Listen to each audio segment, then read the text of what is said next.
Use చేసావా? ఇందుకు నీ పాయింట్స్ ని తగ్గించొచ్చు. నన్ను క్షమించండి. నువ్వు ఇప్పుడు ఓకేగా? ఉన్నాను. నీకు ఫుల్ మూన్ డే రోజున ఏవైనా జరిగిందా? నన్ను క్షమించండి. నన్ను మీరు అపార్థం చేసుకున్నారు. క్షమించండి. చెప్పాలంటే నేను మిమ్మల్ని ఇబ్బంది పెట్టాలని అనుకోలేదు. పర్లేదు, అదేం పర్లేదు.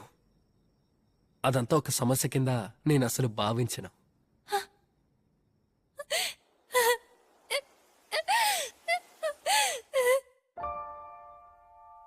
నిజంగా నేను వీళ్ళెవ్వరిని చూడాలనుకోలేదు.